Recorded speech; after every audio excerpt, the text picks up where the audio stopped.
You know what it is, and I don't wanna sound, like, totally lame right now, but sometimes I get a little confused with Michael Bay and James Cameron just because they're both, like, big spectacle movies, but not that they're similar in the sense of quality. Do you know what I Um, mean? Michael Bay's next movie is the Skibbity Toilet movie. It is.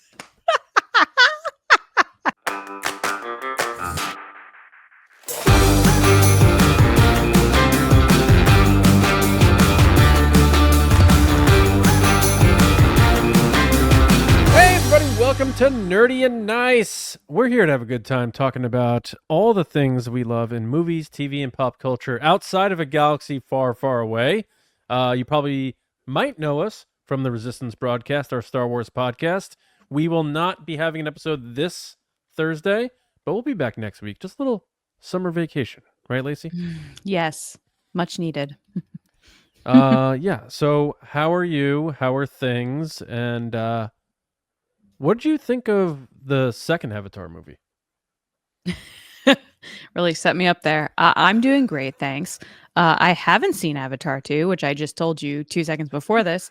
And I'm looking forward to the next one, even though I haven't seen the second one, which I will watch shortly.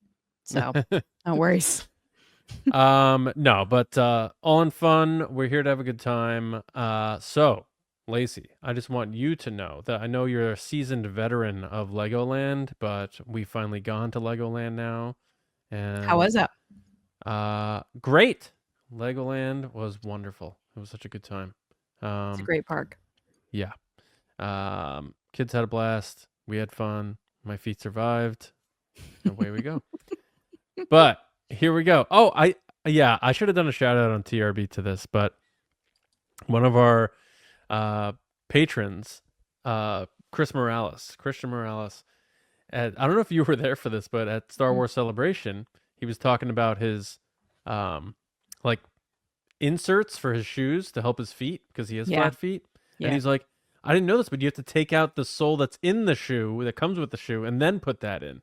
And that blew my mind because I had gotten those a few years ago and put them in my shoes without And it was taking the too thing much. out. It was like And wearing it a didn't high really heel. fit. Yeah. So I have now done it and it works.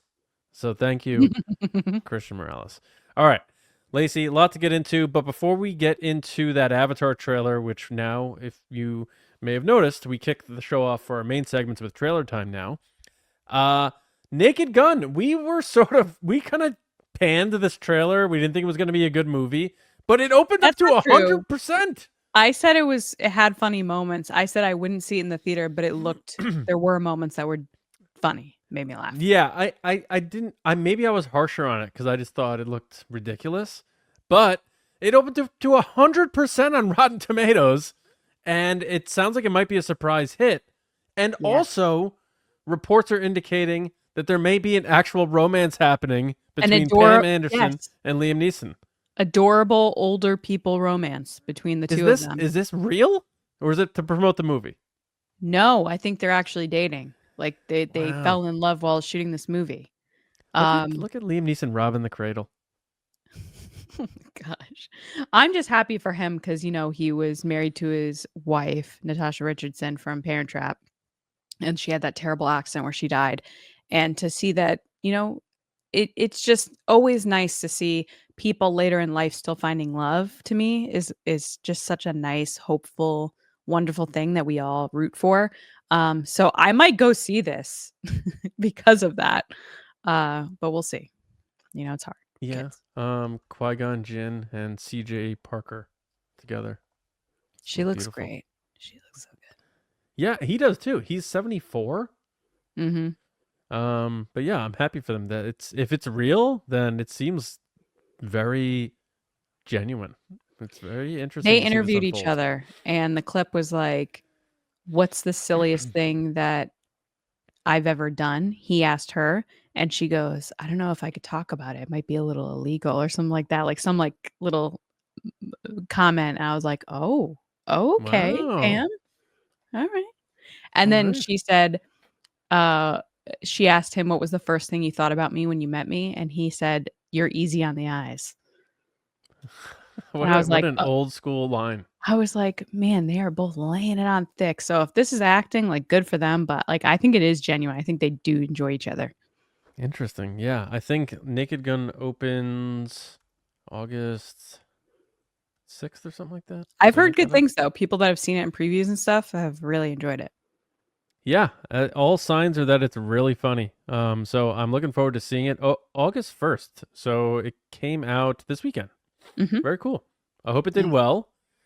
We don't have the box office numbers, of course, but it sounds like it's a relatively short movie too, which is nice for comedies. It's like a smooth, like 85 minutes. So Mhm. we'll see what it does. Very cool. Happy for them if it's a true romance. All right, Lacey, why don't we get into that big Avatar trailer? Oh God, I love that movie. All right. It needs no introduction, Lacey. It is Avatar. It's the third one, Fire and Ash, hitting theaters December 19th. James Cameron going to beat his own box office record, I'm sure. We watched the trailer. Is it a good trailer? Did you enjoy the trailer? And what do you think of what they're presenting for Avatar, Fire and Ash?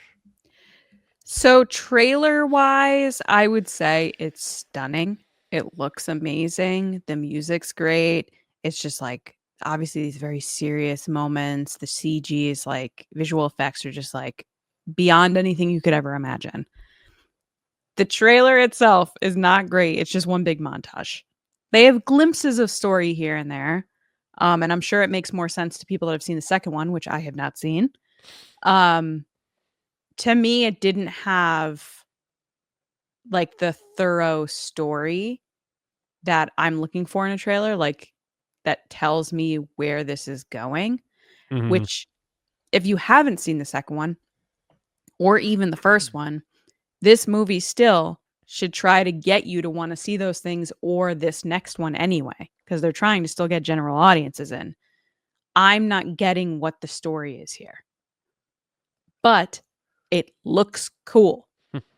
And it reminds me that I loved the first one and I need to get back and watch the second one.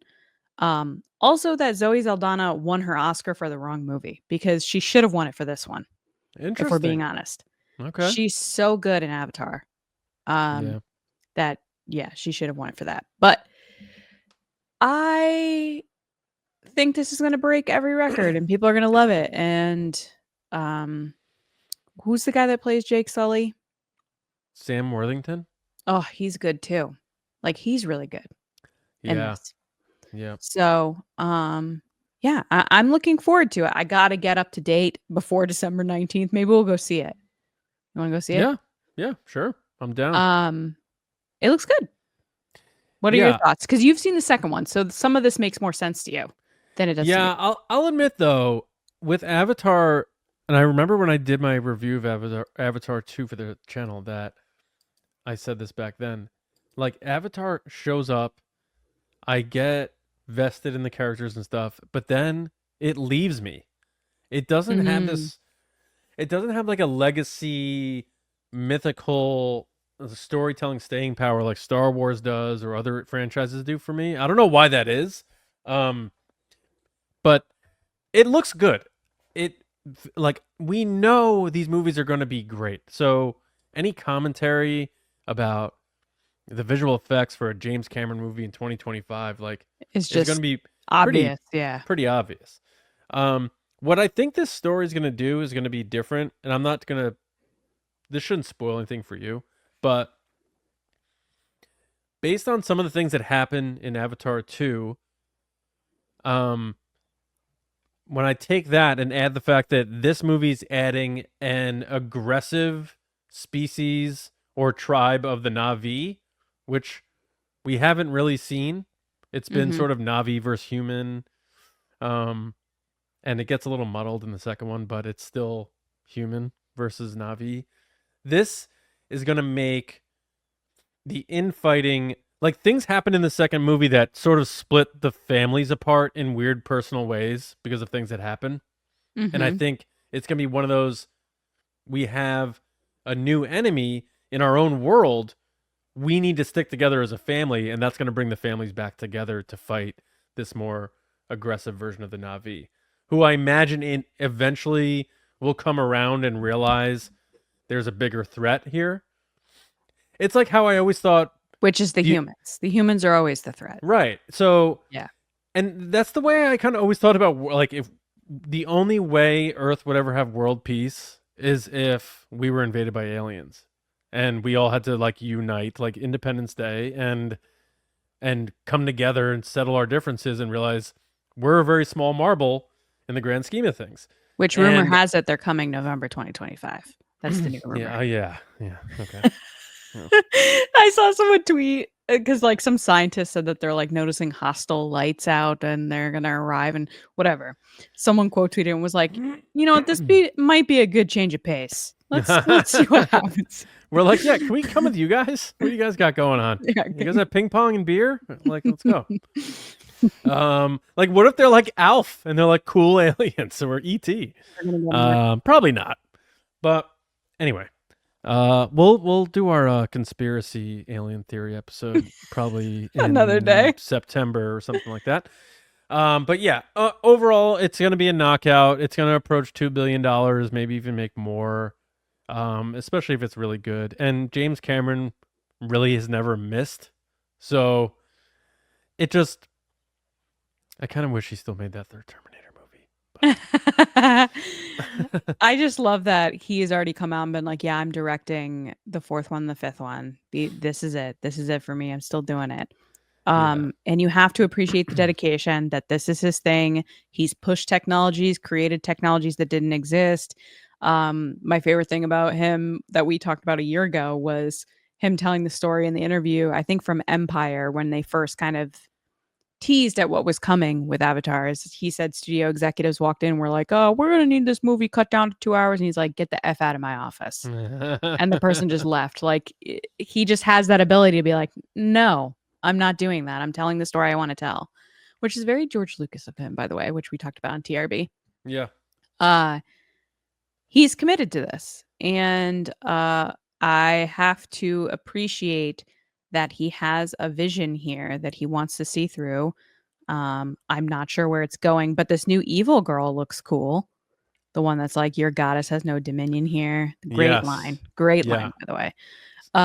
So that's part of the Ash clan, the new Ash clan. Yeah. Looks very evil with the ash and then the red, like down the face look, which is, I feel like they use that a lot for like Walking Dead, maybe, was it? That they were like painted a certain color. Yeah. Like people that were like using blood from the zombies and stuff. Yeah. But it's just nice because also going back to general audiences, when you look at this, you go, okay, the blue guys are good. The ash ones are bad. Easy to tell who's who. Yeah. But it's getting interesting. I noticed one of the first comments is from Darkest the Jammer, who says Jake has mastered earth and water. Now he needs to master fire and air, become the true avatar. Is that the goal here? He's like mastering things. Well, a true Navi, I guess, not Avatar. But yeah.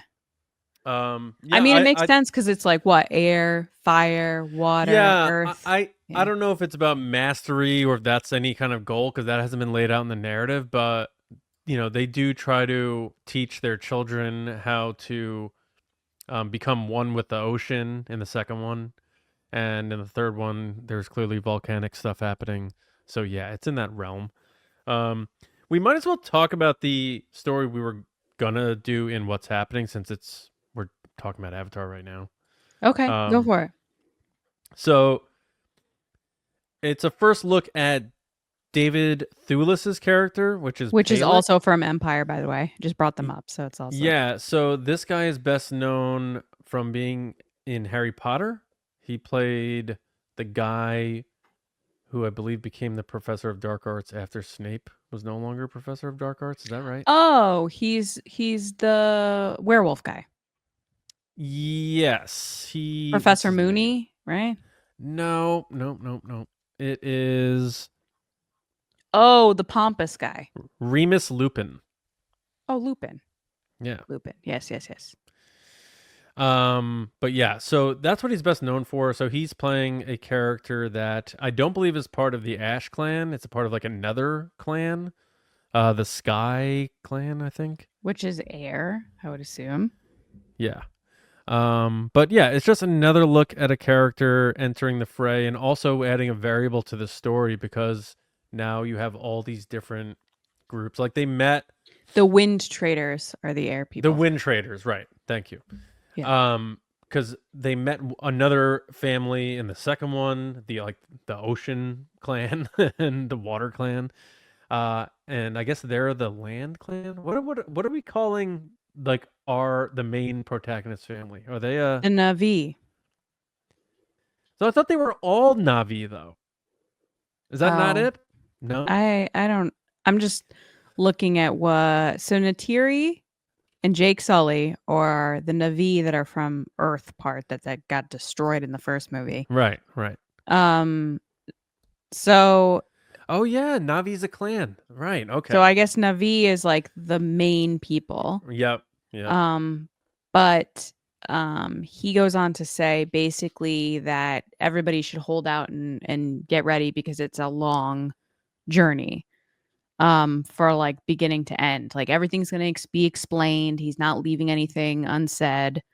But That's he said nice. it's gonna be satisfying, which it worries me because we heard satisfying for Star Wars, but I'll give Hey, James I Cameron the was benefit of the doubt. satisfied. Okay.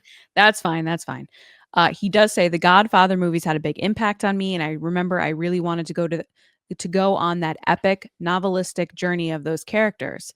And he talks right. about the world building, and he said someone said to me once, it's kind of resonated with me. It's fantasy, but it has a level of procedural detail that makes me believe what's happening. He's in this world. He lives in this world. He can't wait to see where this unfolds, and he keeps bringing in more people and more tales. And I think what you said earlier is probably true. It's building and building and building to the point that it's going to be all of these clans combined together to fight the humans. This is the third Avatar. There's fourth and fifth coming. Is it? There's no sixth, right? There's only 5. 5, yeah. I'm getting confused with Frozen because I think they're doing up the 6 of Frozen. What? Yeah. But I think it's going to be interesting what happens from here on out because based on the trailer, at some point the military humans get Jake Sully again and they like arrest him. So the question is, do they arrest him and they take him away and then he's with the military for the next movie and they're without Jake Sully? Do they get him back this movie?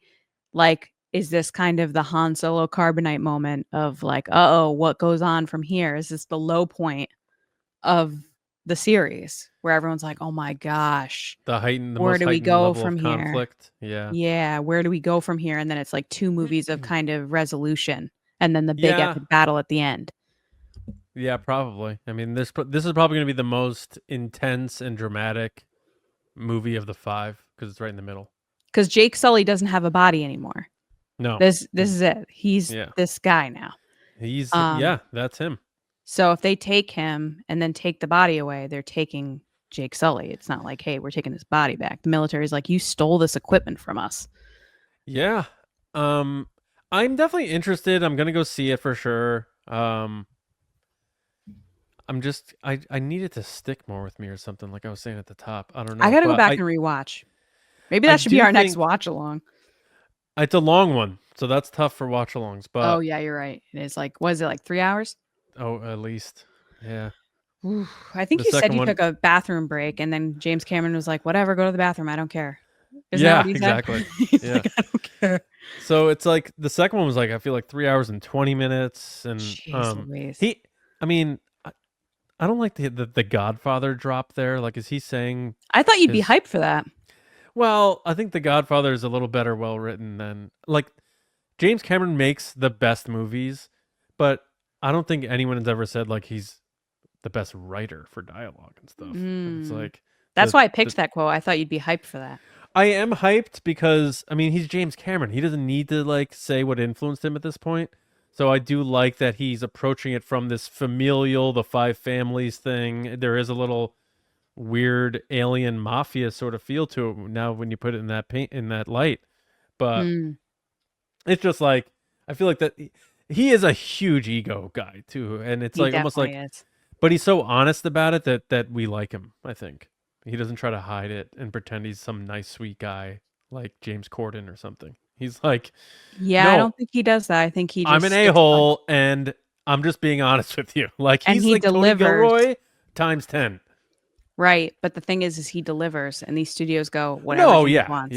yeah, exactly. And until he doesn't, which, I mean, I'm always expecting his movies to be received well, do well, and it's been his track record is pretty immaculate. So he did Terminator, and then he did Titanic. What else well, does he do? he did Terminator, Aliens, he did The Aliens. Abyss, which introduced that CGI, so then that led to Yes. Terminator 2, he did True Lies, he did Titanic. Oh, True Lies. I forgot about True Lies. 2 Avatar movies. Matt's throwing his hands up at me that I forgot about True Lies. I'm sorry. That's like Matt's favorite movie of all time is True Lies. I did not forget it. I remembered it, so at least one of us did. Yeah, so I think with his ego and stuff like that, like it can be a bit much, and I feel like there's probably some people who are like, I want to watch James Cameron fail because he never has, you know? But there's always people that do that. That root for people to fail. Yeah. Yeah, but the other thing I wanted to mention real quick is that he's also his first movie non-Avatar that he's doing is he's adapting the novel Ghosts of Hiroshima. And he said that he said Chris Nolan chickened out with Oppenheimer and didn't go all the way. And he's like, I'm going all the way. What does that mean? Like, I don't think they showed the aftermath of the bomb going off in Oppenheimer. James Cameron's going to I didn't watch it. Have you watched Oppenheimer? No. And I want to. It's just, I'm like, I need to carve out time to do it. Yes. Yeah. I think James Cameron is someone that doesn't, like you're saying, mince words. So why would he not show you what happened? He's going to show you. He's going to show you. I mean, Terminator, they show that body exploding from like a bomb and that. Oh, yeah. Like burning away. Oh, yeah. In the playground. Oh, yeah. Yes. Yeah. Yeah, it makes me think, like, not to tie it too into World War II and the response and all that stuff, but like James Cameron would have made like probably a really good Pearl Harbor movie, and Michael Bay's like, I got it, guys. I got it. You know what it is, and I don't want to sound like totally lame right now, but sometimes I get a little confused with Michael Bay and James Cameron just because they're both like big spectacle movies, but not that they're similar in the sense of quality. Do you know what I mean? Michael Bay's next movie is the Skibbity Toilet movie. It is. James Cameron's doing Hiroshima bombing, and Michael Bay's like, skibbity toilet. And Lacey's like, it's the same guy, bro. It's the same guy. Different kind of bombs in that toilet. I think it's just, I think like spectacle with both of them, you know, like big explosions, big moments, big stuff. What does a James Cameron Skibbity Toilet movie look like? I don't know, something really depressing because he always goes there. He's like, we're building a toilet the size of the Empire State Building, and then we're gonna sink it. He always like takes it to like even Avatar 1. There's that moment with the tree and everything that you're sitting there and you just want to start crying because you're like, oh my god, yeah, humans suck. That's literally the theme of all of his movies, is that humans are the worst. I know, but I don't want us to be, and that's why I love Superman so much, because it's like, you know what, people can be good. And, James Cameron's like, no, they all suck. Yeah, I know. Someone's always gonna not listen, and there's gonna be repercussions. Yeah. It's Skibbity Toilet. Skibbity. That's our top story today. Skibbity Toilet coming to a theater near you. It's probably gonna make $1 billion too. Just like in the movie industry. Like the Minecraft movie with the stupid lava chicken that I have to hear every day on my Amazon. Yeah, Johnny loved the Minecraft movie. No, just that song, the lava chicken song. Oh, yeah, Matt's been playing that for my kids, and now they ask for it. Oh yeah, Johnny's been playing that too. So I'm trying to sing it a lot so that he thinks it's not cool anymore. I'm trying to lava chicken. Yeah. Yeah. Yeah. Let's get into some good music. Wait, are you ready to come to terms with the fact that you might not like Jack Black anymore? I don't. Oh. I don't like Jack Black anymore. Did you ever like Jack Black? I loved Jack Black, but after what he did to Tenacious D, Oh yeah, I nope, hear nope, you. nope. I'm feeling that a little. After Yeah. he did that, what he did in Star Wars, what he did with Minecraft, where he just looks like he's cashing checks now, and I'm just like over it, Yeah. over Also, it. I know we have stories to get into. Hmm. I kind of want. We need to talk about Will Smith on this podcast one day. For audio listeners, I just made Ah, just made a face of, oh man. watch Will, y'all. He's made choices in his career that I I would, have thoughts. yeah, someday, but All right. not today. But let's All get right. into what's happening. Okay. Human sacrifice, dogs and cats living together, mass hysteria. Enough, I get the point. Now going into good movies with good music.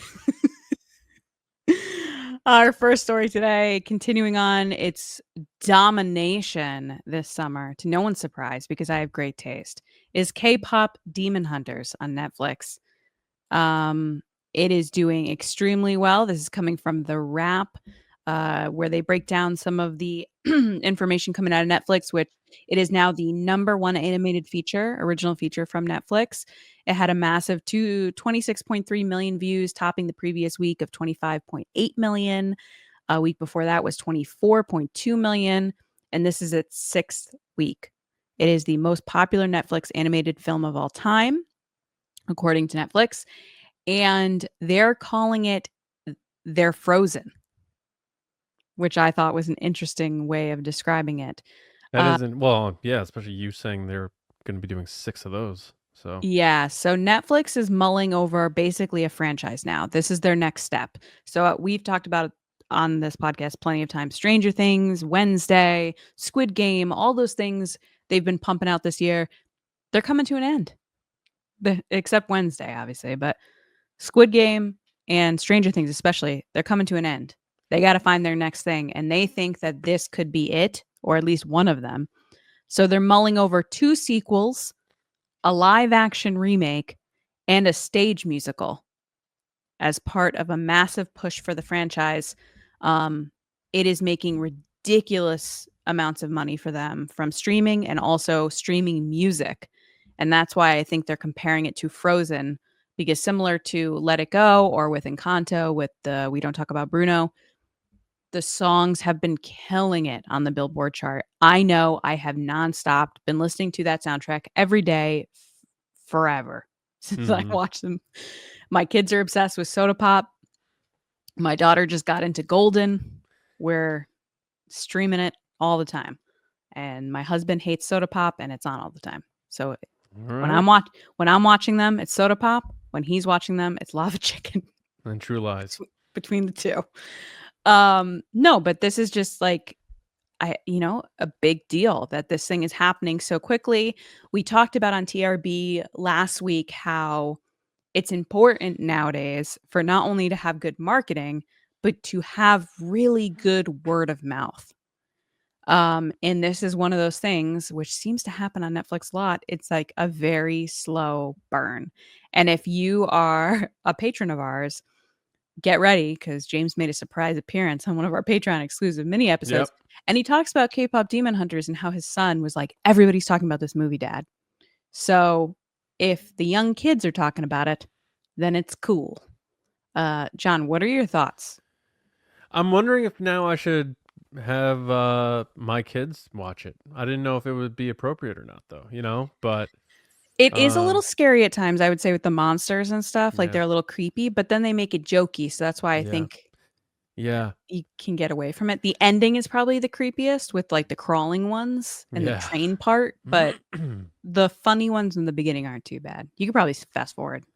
Yeah, maybe see if Johnny's interested in checking it out. But no, yeah, this thing really it came out of nowhere, at least for me. It did. Like you were like, "Oh, I just watched this." I'm like, "What is this?" And then it's seemingly taken off, not in like necessarily the circles that I poke around in online. Like I don't see it as much, but clearly kids are talking about it. I'm sure it's all over TikTok. I'm interested in the idea that they said live action remake, and for whatever reason, I started thinking about like who would they cast in this, and I was like, you know who they'll probably get for at least one of the characters is Blackpink, Lisa from she was in White Lotus. Oh yeah. That's if so here are my thoughts about them. The sequels I'm so excited for. Give me a Yeah. trilogy. Love that. I want Genu back. Come on. Let's make it happen. I'm happy for the team behind it. When something like this goes crazy, my anxiety is around, okay, we're getting more, but at what cost? Are they going to push this through super fast and just rush this thing into production to capitalize on the popularity? Because what people don't know about K-pop Demon Hunters is it took about a decade to come into production. Like from the music to the concept art to pitching it to all the stuff, it took about 10 years to get it to where it is now. And you can see that in the quality of the music and everything.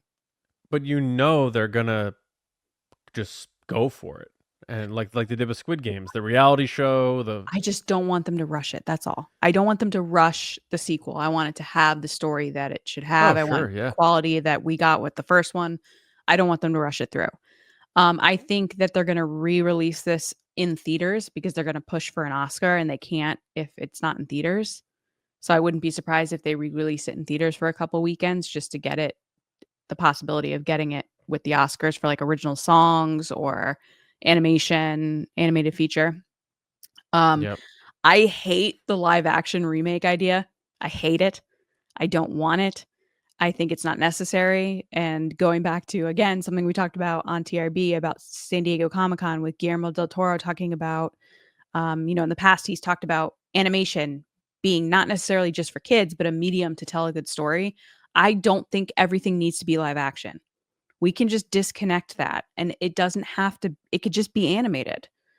The stage fair. production idea, I think is cool. The songs are so great. They're catchy. It'd be fun to watch on stage on Broadway or something. How about I on understand that. ice? I think they're talking about Broadway because Frozen's on Broadway. So I'm sure they're just looking at more I'll do both, I'm avenues. saying. Sure, why not? I don't care. That's fine. I want merchandise. There's not a lot of merch for this show because I don't think they expected it to be the hit that it is. So we'll probably see more of that. But yeah, no live action, please, because I feel like live action to me means they're going to try to make it something that it's not. And you can't take something that's so stylistically, Look. I don't know, different because it's animated and then be like, yeah, let's make it live action. I get that point, but then I look at Squid Game, which is also out of Korea, and they did the reality show. They did all the toys and trinkets and things, and the iPad games and App Store games and the music and stuff. Yeah, it's coming, but we'll see how far they take it. Like you said, we'll see. I'm so pumped though, and I couldn't be more excited about sequels. I've been screaming it since the moment the movie ended. I watch it all the time. I'm not gonna lie, it's my comfort watch right now. I throw it on when I'm folding laundry because of the music. I throw it on if like my kids are using my Spotify account. I put it on my phone on Netflix.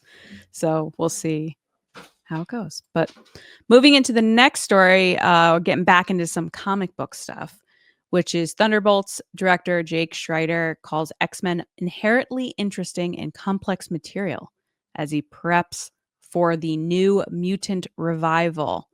John, I would say out of the two of us, you are the bigger X-Men fan. mm-hmm. The X-Men are cool to me. I think like everybody, I love Wolverine. And that was kind of like it for me. I was like, oh, Wolverine's the best. And that's kind of where my love for the X-Men ended. I wouldn't say I'm someone that like follows them inherently or like watched the early 90s series that's now kind of made its way back onto Disney Plus. Are you excited about this new reboot? What are you hoping to get out of it? Do you have any concerns? I have some concerns because, and I just remembered that Jake Schreier, he directed an episode of Skeleton Crew, 5th episode. He did. So no, I'm a huge fan of the X-Men. I know Hugh Jackman's coming back for Doomsday, I'm sure, and Secret Wars, as is everybody. So they need to stop just doing these like guess who's back now? Just say everybody's coming Pump the back. brakes, right? Yeah, just Yeah. like enough. I did see this wild theory. Side note: someone was like, "What if it's this big long con, and Robert Downey Jr. is not playing Doctor Doom, and he is just coming back as Tony Stark, and someone else entirely is playing Doctor Doom?" I'm like, that would blow everyone's mind, but I don't think they're doing that. I could spoiler alert you and tell you why that's not true, but I won't. You can tell me off air. Sure. Anytime. I don't want to ruin anything for anybody. No, yeah. All right. So what are we saying here? X-Men, they're going to be younger. It's going to be a more emotional, personal story. It sounds like he's going to lean into the metaphor with the political climate today, maybe a little bit. Oh, totally. Yep. Yeah. Especially what Superman did. They're going to lean into that. Yeah. My only concern with it is, how young are we talking? Are they gonna is the main cast of X-Men not gonna be forefront that we know? Are they gonna be teenagers? Does that mean Wolverine's not gonna be involved? Are they changing the whole story where Wolverine is a young student? So I'm just I'm not the biggest Marvel fan, but I love the X-Men. I see you working through this as you're talking through it, because you're like, It's just complex because I love the X-Men. I love Punisher. I'm hit or miss with other characters and stuff, but with the X-Men, I just kind of want it to hit the pocket, and I don't like what James Gunn was doing with DCU. Like, he's not doing the origin stories, and this sounds like this is uber origin story. Like, if they're really, that's what it does sound like. Yeah, they're all really young and they're discovering their powers. Like, I'll be honest, I don't know if I have that in me anymore. And I think they think they have to do that because they want people to forget about the previous people. I guess, but I mean, James Gunn just did it with Superman. I'm not saying they have to do it. I'm just saying I think that's what they're considering. And I could be wrong. Maybe that's not what he's going for. And he said many times in this interview, like, I got the sniper laser bolt on me from Disney. I can't say much. So I can't really judge it based on this one little interview. I didn't really love Thunderbolts, I'll be honest. But I do love the X-Men. So I think it's more characters than movie. I don't think I think Thunderbolts wasn't necessarily great for me because of its quality as a movie. I think it was more like, I don't really know the characters that well. I wasn't that vested in them. It felt like a tier below because of that. It's like not a main event for Marvel, like an undercard in a weird way. To use a fighting term. But I'm always going to be interested in this, and I'm going to see it when it comes out. I just hope we get... It's okay to give us the familiarity. Like, you don't need to subvert us with how these characters are and who they are. You can take the known characters and tell a very unique story with them or something. Like, I want to see Rogue in her prime. I want to see Logan. I want to see Jean Grey. I want to see Beast. I want to see all of them. Kitty Pryde. I want to see Jubilee even. Like, I'm just I need to learn more before I get super excited. Like, because when I first heard they're redoing the X-Men finally in the MCU, I was like, yes! My favorite thing, finally getting into the MCU. But you still got Hugh Jackman's Logan hovering with these next couple of years in these movies. So how are they going to do that, to your point? Like, this guy's still Wolverine for the next few years, but we're doing a new X-Men. I don't know. We'll see. I'm going to be... I'm excited for it. I'm nervously excited for it. Just need to learn a bit more. But I hope they don't try to get too cute with it. You know what I'm saying? Yeah. The rumor is that Margaret Qualley is playing Rogue. Has been the latest rumor. That wouldn't be bad. From Substance. Yeah. We'll see, though. I don't know. I think I'm comic booked out. Is that fair to say for me? Probably. I don't know. I feel like I was so into this stuff, and then like I've just kind of progressed in another direction.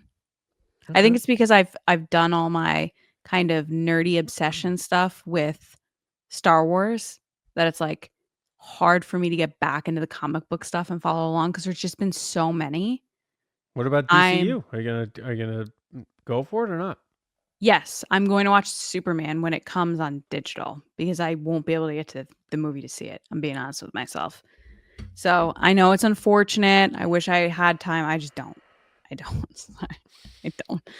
So I'm just waiting for it to come around to digital. And same with Fantastic Four too. I'll watch that when it's on digital as well. But I've heard good things. I'm excited to see it. Me too. Yeah. Our last story, which is completely different from all these other stories, is touching on a little bit of nostalgia. Which is Prayer for You. Yeah, My Best Friend's Wedding sequel is in early development. With Celine Song, who just did Materialists with Pedro Pascal, so they're a little connected. It's the iconic rom-com from 1997. And I'm going to be straight up honest with everybody. I have never seen this movie. Really? I have never seen My Best Friend's Wedding. Wow. I think it's because I'm not a big Julia Roberts fan. Well, that'll do it. I'm not a big fan of hers, and I've heard that she's not a nice person. So it makes me not want to watch her on screen. But I do any of her movies? Pretty Woman's fine. I've never seen Mystic Pizza. I've never seen Erin Brockovich. I've never seen... What else is she in? Steel Magnolias. Never seen that. Hook. I've seen Hook, and that's the one that supposedly she's a terrible person. The rumor is.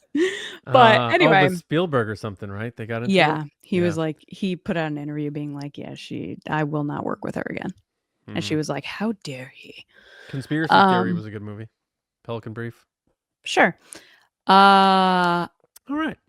Anyway, the point I was making is it's very interesting to see over the past few years all these kind of nostalgic choices, from Freaky Friday to now they're obviously shooting Devil Wears Prada 2 Happy Gilmore 2.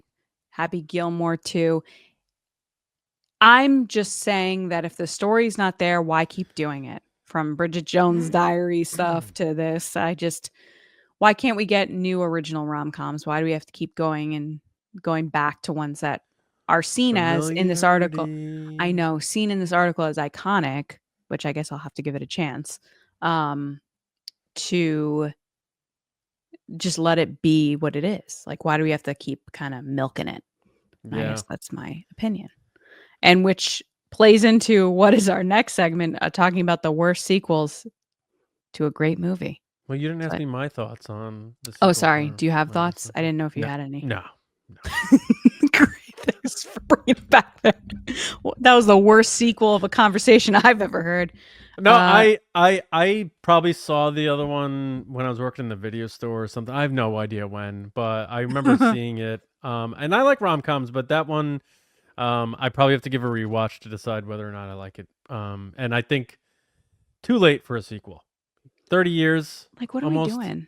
Yeah. That's too long. Yeah, if they did it like 10 years after, fine. 30 years later, like Star Wars did it, but they had the movies in between that went back, the prequels, you know? Yeah. It just seems disingenuous to me. Like, it doesn't seem like they really want to.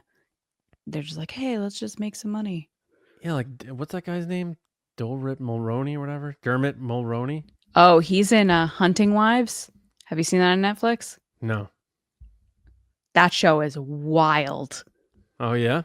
You got to watch it. He's in it. He plays like the story is this like girl who's played by Brittany Snow moves to Texas, and it's her engaging with all these people in Texas that are like, you know, very right-wing hunters, love their big boats, big cars. They love Jesus.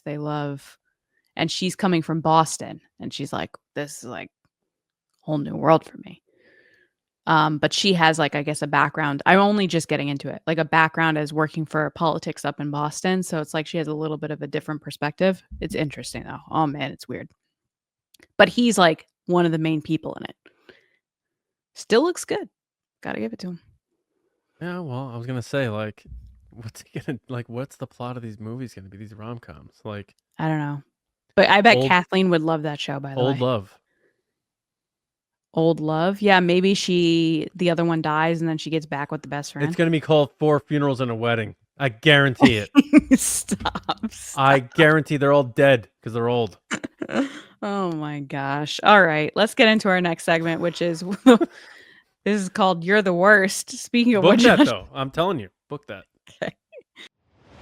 It can't be you. You're just the worst. We weren't like that. That wasn't Thor saying you, our audience, is the worst. By the way, that's just a clip. All right, here's the deal. We did this once before. We're gonna start rotating segments in. Sound like people enjoyed this. So the goal on this is to have a little fun, but be a little spicy as we get on this podcast sometimes. And we go through the worst lists of a particular topic. We each give 3 choices, and this time it is the worst sequels to a great movie. Now, we're not doing Star Wars because we talk Star Wars on TRB, and we rarely would call a Star Wars movie like the worst. Like we say things. But, nothing. Nope. Yeah. But the rule here is this has to be a direct sequel, so the next movie right after a great one. So we have our 3 picks. And Lacey, I would like to start with you. What is your first pick? And did you rank yours? We don't have to rank. We're just listing them, right? I didn't necessarily rank them. They're just 3 movies that I was thinking about, like what are ones that I was excited for once I came about them or found them or realized they were being made. And then when I finally saw it, I was like, ugh. Like All right. that's what my list is summed up as, me going, oh God. Oh, yeah. Oh.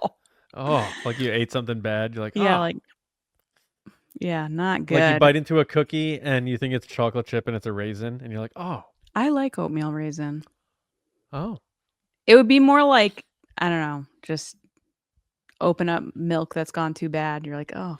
Oh, yeah. You know what I learned about myself recently is that I may have told you this. I really only like raisins in Raisin Bran. You did tell me that. Oh, I did? Okay. You don't like raisins like in toast or bread or bagels? Not really. Or No. why? They're good. I don't know. Cinnamon raisins? I used to eat Good. boxes of raisins as a kid, though. Chocolate covered raisins are good. Oh, all right. Raisinets. Yeah. Mm-hmm. Those are good. All right. Lacey, what's one of the worst sequels to a great movie? So it's not James Cameron, but it could be. My first pick is Transformers Revenge of the Fallen by Michael Bay. I loved the first Transformers movie when it came out. I loved Shia LaBeouf at the time. A little weird now, but I thought Megan Fox was great. I just love the whole concept of it. Bumblebee. I thought the music with Linkin Park at the end is so iconic, as they say. It was just a really fun movie that I really enjoyed. Anytime it's on TV, I'll watch it. If it comes up randomly, I'll put it on. It's one of those movies that's really, really fun. So when they decided they're making more of them, I was like, oh, yes, give me more Transformers. Tell me more about this planet. Let me see Shia LaBeouf do basically like Vince Vaughn diet, because that's what his whole shtick is throughout the whole movie. And Megan Fox, let's see her run around in some nice outfits and be witty and clever. Yep. And this movie was absolutely horrific. It had like racist robots, some weird robot with like a weird tongue that like tried to sexually assault Shia LaBeouf. He was going through a wild period in his life where he had like a DUI and like broke his arm. So then they had to write that into the movie. So then he had like a broken arm. And then Megan Fox and Michael Bay weren't getting along because she called him a Nazi. So like that didn't go well. So the press wasn't great for this movie. Just the story wasn't there. It didn't hit with its originality like it did in the first one. Yeah. And it just felt like they kind of phoned it in. They just were like, yeah, we're making another Transformers to make some money, because they didn't expect the first one to do as well as it did, and it did. I saw the first Transformers in theaters when I played hooky from my job one day. Wow. I saw it in theaters too. Yeah. I enjoyed it. I thought it was cool. Um, and then the second one, I don't remember that I even saw the whole second one. I think I didn't see it in theaters for sure. I didn't see any more Transformers in theaters after the first one, actually. So that's a good pick. I think it's a pretty steep slip It's Oh, How down the Mighty down the cliff. Have Revenge of the Fallen. Nice. You're welcome. All right. My first pick for worst sequels to a great movie is Dumb and Dumber 2. I think if anyone has seen Dumb and Dumber 2, there's just so much wrong with this movie. One, they waited 30 years to do it. I think 30 years, 25 years, something like that. Something like that. But the humor was lost. Like, they sort of turned Lloyd and Harry into dicks rather than just stupid. Yeah, just Like, oblivious. yeah, they're way more malicious in the sequel than they are in the original. There's a lovable doofusness to them in the first one that is completely vacant in this Like movie. they're just morons in the first one. You're like, oh my god, they're so dumb. Yeah, and it's also a little strange. Like, I know it's Dumb and Dumber, but it's like how they have the same exact haircuts, but they're just older dudes now. And it's just something So weird. Yeah, something about it. It's just they should have, again, it's one of those, they probably should have made this movie in like 2004, like while Bruce Almighty had just come out, done really well for Jim Carrey.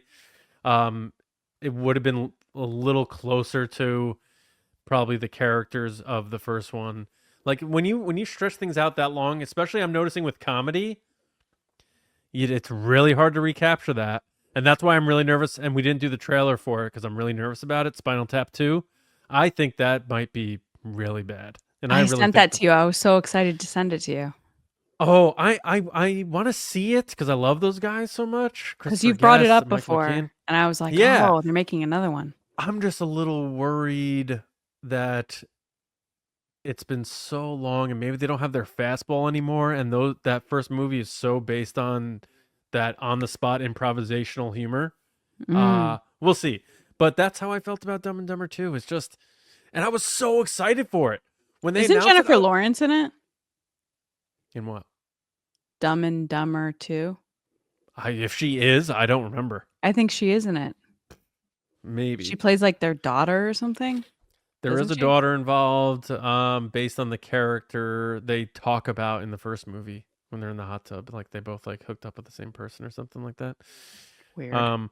But anyway, they waited too long and it just wasn't funny. And I was trying hard to laugh at it and I wasn't laughing and I was devastated because I loved the first one. The first one is such a comedy classic. I hate that movie. I hate that movie so much. I don't find it funny whatsoever. I'm so sorry. Maybe I should go back and watch it now. Maybe I watched it a long time ago. I'm gonna have Seabass kick your ass. All right. Okay. What's your next pick for the worst sequel to a great movie? So I think I'm gonna get some people mad at me about this next one because I just saw a video, I think with Redman. Was it Redman? Method Man? One of the two, saying that they love this movie and it's their guilty pleasure. And I'm like, oh, is this people's guilty pleasure? Because my second choice is Grease 2. This movie is so bad. So the Grease one is just like classic musical. John Travolta, Olivia Newton-John, so good. All the songs are so catchy. I found this movie after the fact when I was younger. Like, I want to say like elementary school, middle school-ish years. And I was so hyped. I was like, there's a second one? And Michelle Pfeiffer is gorgeous. Gorgeous in this movie. Oh my God. Like, Yes. top 10, one of the most attractive women ever. Michelle Pfeiffer. And this movie is just so I agree with bad. that, by the way. She's so attractive. So bad. This movie, just nothing about it is memorable except her being attractive. And Max Caulfield, like, forgettable. The whole premise of like the dance numbers weren't there. And then they tried to bring back the old teachers to be like, oh, this time the girls are bad and the guys aren't bad. And I'm like, ugh, it just comes across very TV movie, like made for TV. Oh, they flipped it, right? Where the guy is like the goody two shoes. And then he's a bad guy at night. He rides his motorcycle. Isn't that Rex Manning from Empire Records? I don't know. I've never seen that movie. And but I've seen Grease too, which is what I'm talking about. And yeah, it's so lame. I'm so sorry, Michelle Pfeiffer. You deserve better. But then she went on to be Catwoman, so yeah, whatever. Yeah, Grease 2 stinks. So I think that's a great pick. So bad. So bad. Yeah. I think the people who say they like it are like the Star Wars fans who say they like the holiday special. Or like the movie The Room. I think people like Grease 2 for certain things. Like, oh, I liked the costumes, or oh, I like this specific musical number. But like overall, it's a terrible movie. Yeah. Yeah. Good so pick. Bad. My next pick is, I mean, you brought up, we talked a lot about James Cameron, and the reason why this is on my list is because he didn't do this movie, and it's Terminator 3: Rise of the Machines. You actually brought this up at the beginning of the episode, being like, I wish he did Terminator 3. I do wish he made his third Terminator. And he might still, but we'll see. But Terminator 3: Rise of the Machines isn't necessarily a bad third movie in a series, but when you're coming off of one of the greatest sequels of all time, that is by many accounts better than the original, it is a really bad sequel. And I don't think it's a good movie. So I just want to be clear about that. But I think sometimes it gets harsher treatment because T2 was what it was. But when you like look at it objectively, it is a really bad movie. There's so many things that are wrong with this movie. One, of course, James Cameron wasn't involved. They had to recast John Connor because Edward Furlong was going through substance abuse and a lot of problems. So they got Nick Stahl, who was fine, but it's like me with my example with Hannibal, the sequel to Silence of the Lambs. Like, they couldn't get Jodie Foster, so they got Julianne Moore, who's amazing. But I had a hard time seeing her as Clarice Starling. So it like took me out of the movie a little bit. And that's how I felt watching T3. I was like, because you remember Edward Furlong as the 12-year-old kid or whatever in T2. And Edward Furlong had been around making movies around this time. And you kind of wish he had it together to keep that continuity. So you got that. They killed Sarah Connor off screen because Linda Hamilton didn't want to come back. So they had to like write that into the story. Like, one of the big heroes, female heroes of all time, we're just going to kill her off screen. The actress is very well alive. She's coming out in Stranger Things 5 in a few months. Right. This is 22 years ago. And they kill Sarah Connor off screen. So that's number 2. Claire Danes' character was terrible. Sounds like they just shouldn't have done it. I haven't seen it. I've seen 1 and 2. And then I've seen Genesis. Or did I see Salvation? I might have seen Salvation. Salvation's all right. Genesis is bad. Dark Fate is crap. I didn't see Dark Fate.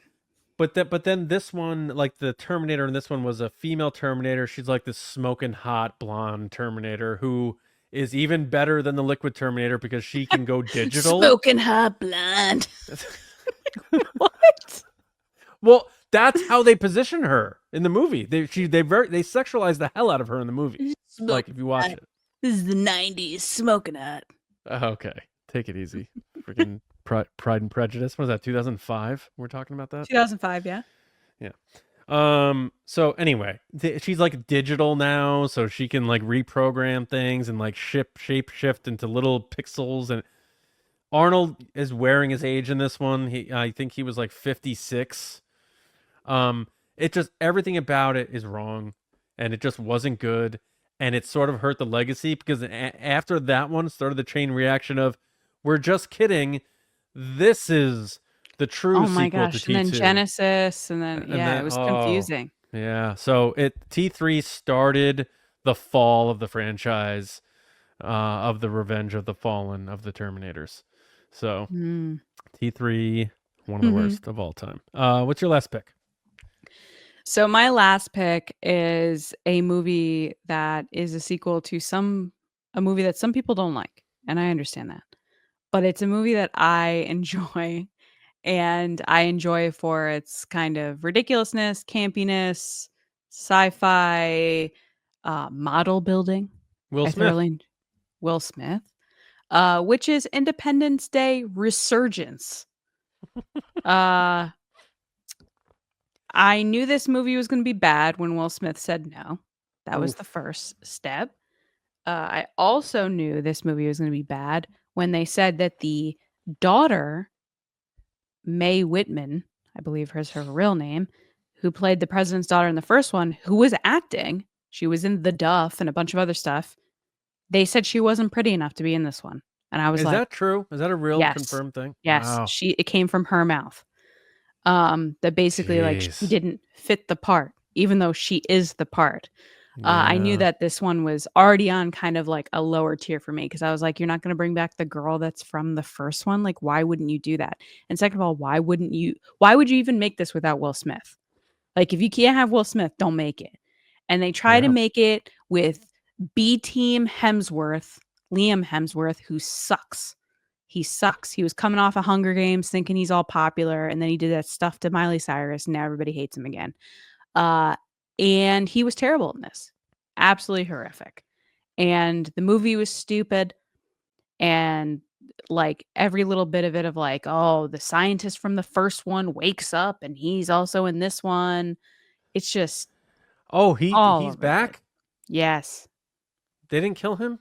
No. So they got Surprise, he's alive. They got Brent Spiner to come back because they're like, nobody else wanted to come back. So will you come back? Is Pullman in this one? I think Pullman Yeah, plays he like a is, crazy but- guy. But yeah, he has like a long beard and he's all like, I told you they were coming. Yeah, so they basically made Pullman like Randy Quaid in the first one. Oh, cool. Is like what they did to him in this one. And I remember being like, this is stupid. Yeah. And Jeff Goldblum, they try to make him funny in this, and they try to give him his little like Jeff Goldblum-ish lines, but man, from beginning to end, this movie was an absolute letdown and might be the worst sequel I've ever seen. And that's saying something because Grease 2 is on this list. This is the absolute worst sequel I've ever seen. Oh, I mean, I don't think it's a movie. I don't think I've seen any of this movie, actually. I want to actually look up what the ratings are for these things because I'm interested to see if people agree with what we say. Oh, some of mine, like my last pick, probably doesn't even have that bad of ratings. But So it's all about the context. kicking it off. Well, do you want me to finish my pick first? Oh, do you want to do them all at once? I can give you the first one right now. Let's finish Okay. the picks and then we do a quick run. Go ahead. I'll look up the other ones while you're talking. All right. So my last pick should be I'm sure people are like, I hope this is on the list. The Godfather Part 3. Mess of a movie for so many reasons. One, Godfather 1 comes out in 72. Godfather Part 2 comes out in 74. Bing bang. Then they wait 16 years to throw this together. Not originally part of the story when Coppola and Puzo were making Godfather 2. Coppola was on record as he was making that movie, he saw that movie as the decline of Michael Corleone. Like to sort of like it's going to end that way. And in my eyes, I like to sometimes think of The Godfather as ending after Godfather Part 2. Superficial reasons why this movie stinks. One, Al Pacino's haircut. He has like a buzz cut in this movie. No reason for that whatsoever. He looks ridiculous. He should have just had a combed over white or gray hair. Number two, they didn't want to pay Robert Duvall to come back. So he's just not in the movie. So they get his son who now plays a priest. They did similar things that what we've been alluding to where they get a pseudo replacement. Like this could make money if we do this. This is going to make so much money. Because we promise it's still important. So they get Talia Shire back as his sister. But the big problem was Francis Ford Coppola casting his daughter, Sofia Coppola, who went on to have success in behind the camera stuff. giving one of the worst acting performances in the history of cinema. So bad that I'm pretty sure they even tried to fix it with ADR and have her reread her lines, so at least they sounded better. Mm-hmm. Still didn't work out. And then you have Andy Garcia, who for whatever reason, I just don't like Andy Garcia. I don't know why. I just don't like him. I think he's like a wannabe Pacino. And of course, he's playing Sonny's son, James Caan's son in this movie. And he takes over the family all of a sudden. This guy rolls up in the third movie. He's a bastard child of Sonny Corleone, and now he's taken over the empire. And how it ends is one of the most embarrassing. You know how people talk about Cotillard's death in Dark Knight Rises, how bad her death is? It's like making the waves on the internet. How she I've never seen Dark Knight Rises. Oh, well, anyway, she has a really bad death scene.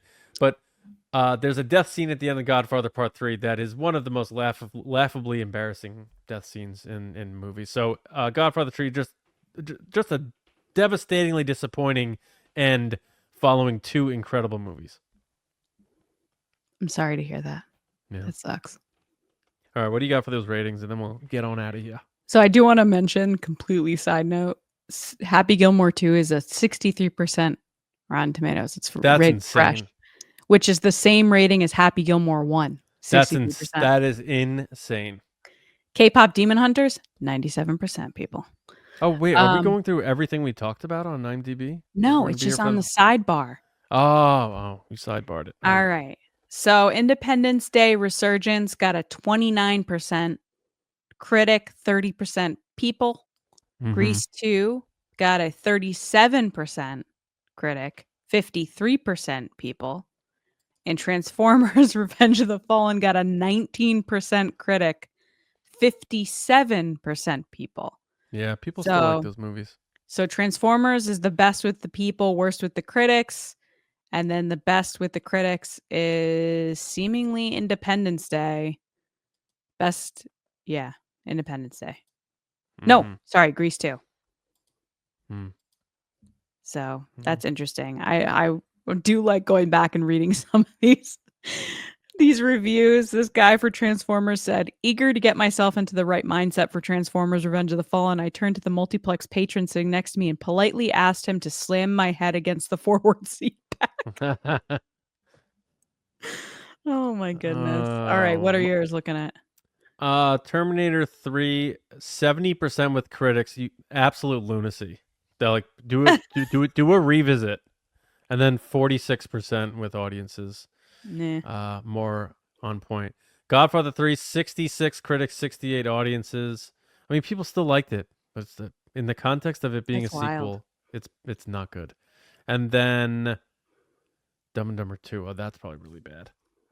So far, my picks are worse than your picks. Yeah, but those are being evaluated as movies. They're not being evaluated as sequels. In the context of sequels, man. I think Terminator really hurt you. Dumb and Dumber 2, 30% critic, 35% audience. Yeah, see, mine were all worse. Transformers Revenge of the Fallen is the worst one, 19%. Yeah, I'm not saying my movies are the worst movies. I'm saying No, they I'm are just the saying out of the worst grouping. sequels. But that's not the topic. Okay, I'm just chit-chatting with you. That's the point of this podcast, John. I feel like you're trying to be a little competitive with it or something. I am not. I am not. I'm just saying it's funny that the ones I chose are just that bad. I mean, at least awful. you have some skilled tiers. But yeah, I will admit, I loved Independence Day. I saw it July 4th, 1996 when it came out. Wow. Were you terrified? I loved it.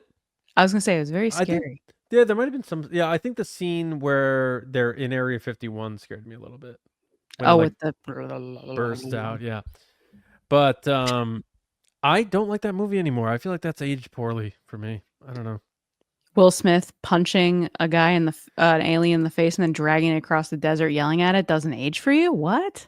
This is why I wish I knew how to edit videos, because I just had an idea for a brilliant video. How about Vivica A. Fox in Resurgence just dying a fiery death right at the beginning of the movie? They're like, hey, remember this lady who was a stripper with a cute dog? Dead. She was Will Smith's girlfriend, right? Yeah. Dead. Oh. Sorry, Vivica. All right. I don't even know the plot of that movie. I don't even know if aliens show up again. I don't know what happens. They do. Oh, cool. It's literally the same. It's the first one without all the fun. They just shouldn't have done a lot of these movies that we talked about. But we want to know your picks. What for you? Follow the rules. Worst sequel right after a great movie. Lay it on us. It doesn't have to be 3. It could be 1. Could be 5. Just lay it on us in the comments. Shoot us an email. Hit us up on social media at Nerdy and Nice Pod, and on our Patreon as well, on our Discord server. Let's have some fun there.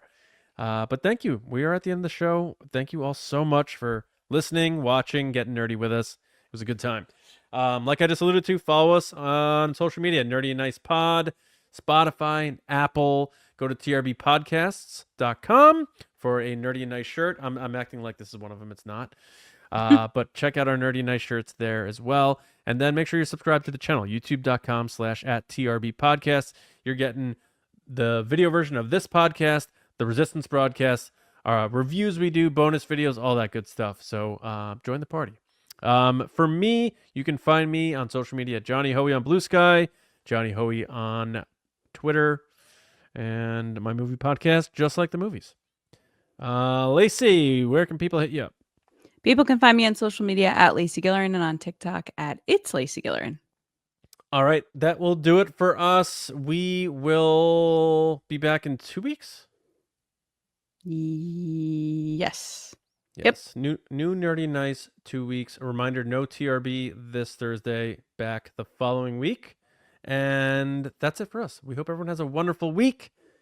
Wish Lacey a wonderful vacation. And we will see you all next time right here on Nerdy and Nice. See you around, kids.